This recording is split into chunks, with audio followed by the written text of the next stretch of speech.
I slept with Tom Holland a few years ago. When I was nearing the end of my time in uni, I was given the opportunity to work on a big film. As an assistant, my professors were saying, so obviously with this news, I was freaking out a bit. I was made to sign NDAs, which is when I found out that the movie was a new Spider-Man, which just got me more excited. Fast forward, I was flown out to Atlanta, and I got to meet a bunch of cast and crew. One of them being Tom Holland. We were both around the same age at the time, so we naturally bonded over him being a young fish in the industry, and he sort of mentored me and helped me around, which was super sweet of him. A few weeks into filming, I was getting him some juice, and he was doing his hair. As sort of a throwaway comment, I said, "Oh, you look cute." Then he said, "You're pretty good looking yourself." I blushed, since he is a pretty attractive guy, and said, "Thank you." And he said, "You know, you can come to the hotel and hang with me if you want." I agreed. We met, and you could sort of see where things went from there. This story sounds like it's straight up fan fiction. I know that this was submitted on the confessions, but it seems like somebody that would go through this probably wouldn't write about it if they didn't have something specific to say about it. I mean, if this were true, all she's really saying is really nice things about him. Sounds like she got what she wanted, but maybe she just feels like she can't bring it up in real life, so she has to do it through the confessions. I don't know. Let me know if you guys think this is true or false. I was curious about where Spider-Man was actually filmed, so I looked up the Spider-Man No Way Home Wikipedia, and it says that Watts, Makeda, Summers, and Holland began filming in October of 2020 in New York City before moving to Atlanta later that month. And for Spider-Man Homecoming, apparently principal photography began in June of 2016 in Fayette County, Georgia, and then continued in Atlanta, Los Angeles, and New York City. So let me know what you guys think. Is there any chance at all this is true, fact, or fan fiction? Am I the jerk for suing my ex? So I dated a YouTuber, we went out for about a year and it was alright, but they were so emotionally invested in their channel that they constantly neglected me and made me feel like I wasn't a priority. Not really important why we broke up, but we broke up. Then I got a bunch of messages from friends about 3 months later telling me to go to their channel. I'm pretty much done with them, but I do and realize they made a video about me where they claim I was emotionally abusive. I continue to get messages from strangers telling me how awful a person I was and how they hoped I died through various means. So I sued my ex. It ruined them. I knew they were financially in a bad spot and likely couldn't afford court fees, but the case dragged on. They made a video about not being able to afford court costs and such and how it was going to ruin them. After which, a bunch of friends started telling me to just let it go and move on, but I had sunk money into the case as well. It wasn't cheap for me either, so I didn't just let it go. Eventually, the judge ruled in my favor and I received a total of nothing from my ex, but it meant I could link to the results in the comment section of every video she tried to frame me as the bad guy because in our state, court proceedings are public record. Suddenly, her viewership dropped and she blamed me for ruining her life. A bunch of my friends said I went too far and should have just taken the court win and left her alone. Was I the jerk? There are a lot of unknowns in this story. Whether or not what the YouTuber said was true or what this person said is true, it's hard to say. But since this is from the perspective of the OP, and we are going to assume that they weren't everything bad that the YouTuber said, it still kind of seems like a lose-lose for both parties because the goal of the OP is to have their ex, the YouTuber, stop making videos about them, especially in ways that are so identifiable to people who are reaching out to the OP.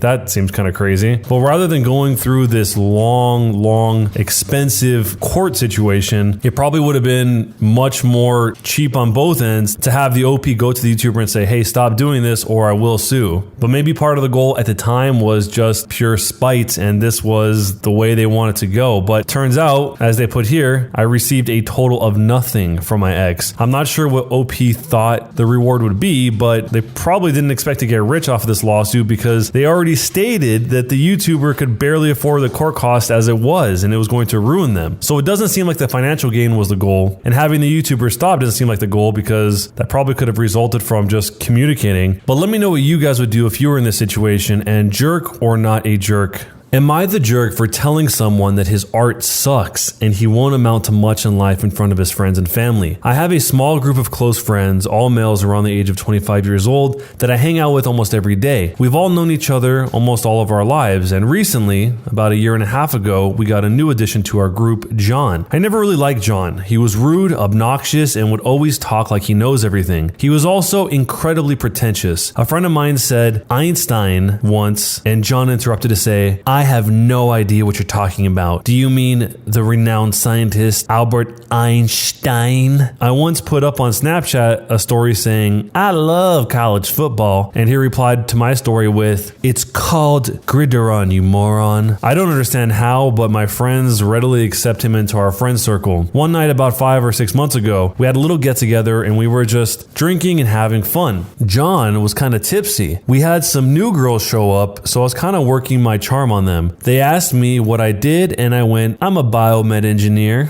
I don't know why that triggered John so much, but he went on this hour-long tirade about how I'm just a drone in a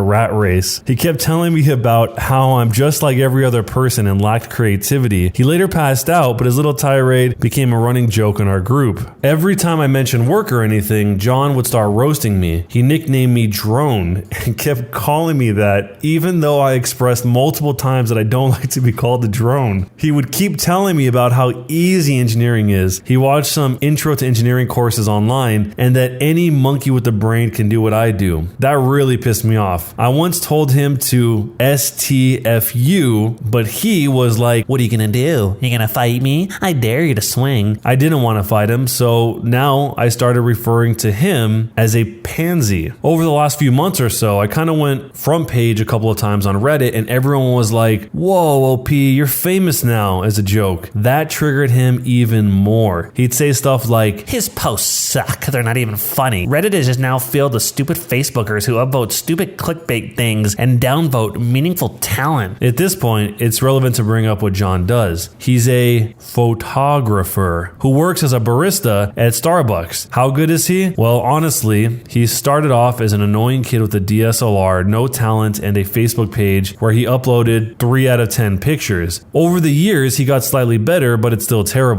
I'd say he's more of a 5 out of 10 now. 2 weeks ago, he got rejected from his dream job and made an Instagram post about how National Geography discriminated against him because of his skin color, brown. Last week, we had a surprise party at his place with his family. He lives with his parents, and at the party, I apologized to him. I hadn't met him since the post and said, hey man, I'm sorry you didn't get Nat Geo. To which he got really angry and said, I'd rather eat my own poop than be a drone like you. What I'm doing is making real art, and it's something your robot brain won't ever understand or now or in the future. So I actually feel sorry for you. He said stuff like that in front of a girl who I was with who got so enraged that she left and told me to tell them that she's sick or something. That's it. I lost it. We were handing out microphones to talk about our favorite memory with John, and I took an opportunity to say, well, John, all of your pictures suck. No wonder National Geographic rejected you. You're a 27-year-old barista with no college degree, mooching off your parents, and taking worse pictures than any jerk with an iPhone camera. You're not going to amount to anything in life. So and then I got cut off there. His dad grabbed the mic and shoved me. John came charging at me, but everyone just held him back. The rest of the guys were like, get him out of here. And I got kicked out. No one has talked to me since the incident, and John blocked me from all social media. Our group chat has been pretty silent too, and John also apparently made a roast post about me. I don't know if I should apologize to him or not. I know that John is a jerk, but am I also a jerk? John seems incredibly antagonistic. I don't know why he's going out of his way to keep calling the OP a drone. He's nothing but a mindless drone. When who cares if you think he's a drone or not? He's doing what he wants to do as an engineer. It's weird when people seem to care about that so much when it has nothing to do with them. Like, are you going to go out to random people that you are friends with or not friends with and just choose to specifically keep criticizing what it is they do for work again and again and again? It just doesn't even make sense. What are you trying to get out of it? What's even more weird is that John kind of sounds like a very pretentious nerd art type, but he's trying to provoke the OP to fight him because he's going, what are you going to do? Fight me? I dare you to swing. When that seems exactly not the type of person he is because he's not pursuing a fight with the OP anymore. But with everything you know here, what would you do if you were in this situation? And jerk or not a jerk? Am I the jerk for banning my mother-in-law from the house? I'm a 39-year-old male and I lost my late wife 6 years ago. I have a 16-year-old son named Daniel and I recently got engaged to my fiance of 2 years. Her mom and I aren't on good terms because of how she behaves. She's a controlling, self-centered Dolly Parton wannabe. I learned to ignore her crap, but she's been annoying Daniel and criticizing his personality regularly. He's a private kid and still hasn't gotten used to the new family dynamic, but he's in therapy and he's doing fine. She keeps diagnosing him left and right, calling him antisocial, autistic, and other stuff. The fact is, Daniel is a shy, well-mannered kid, but people confuse this with being antisocial. My mother-in-law tried several times to force Daniel to open up by embarrassing him with personal questions on family dinners and test his personality type. I've realized the effect her behavior had on Daniel, so I gave him a choice to no longer be in the same room/house as mother-in-law, and he appreciated this a lot. My mother-in-law didn't like that Daniel kept his distance and no longer visits and kept complaining about how spoiled he will become for her daughter to deal with. I told her to stop bringing it up, but she just cried, "I'm doing this for Danny."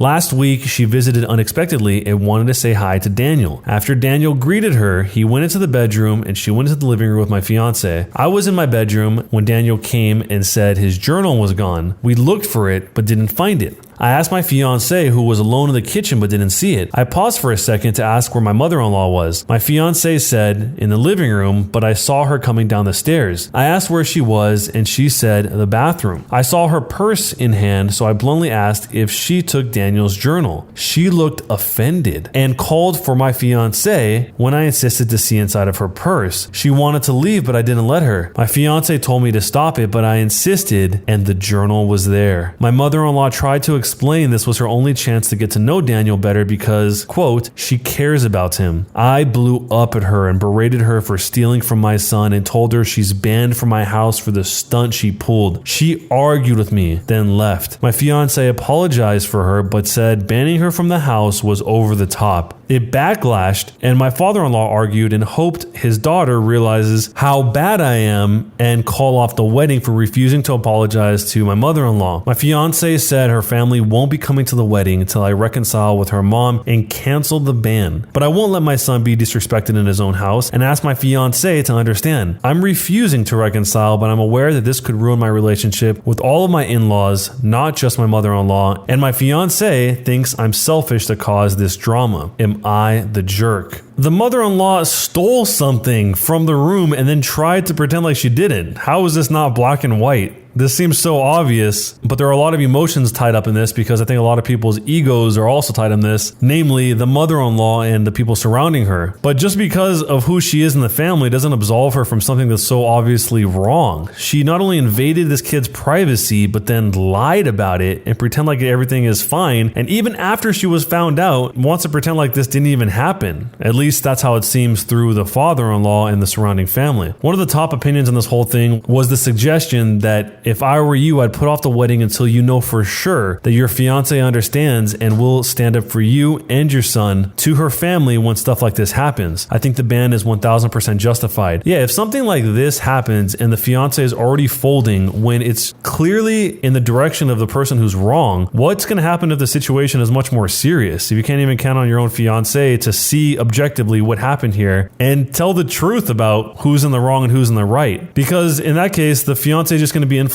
by her mother no matter what happens, it seems like. There's a lot of people that had a lot to say about creating a will because the son is going to be in a bad spot if the father dies. And in many areas, the wife will receive everything, even if there are children, if there is not a will. If there is a will, delineating how property is to be divided then is how it should be done. So there are a bunch of legal opinions opinions, and one person says, in my state, if there are children from someone other than the spouse, they get half and the spouse gets half, but I agree that OP is no longer in a situation where the default is probably fine. Some people are, particularly if there isn't much left at the end, and that is why it is there. However, OP is past that. Of course, as a widowed parent, OP should have had a will that includes guardianship in place since his wife died. Probably still does, but if he goes through the wedding, he will need to update it. So let me know what you guys would do if you were in this situation, and jerk or not a jerk.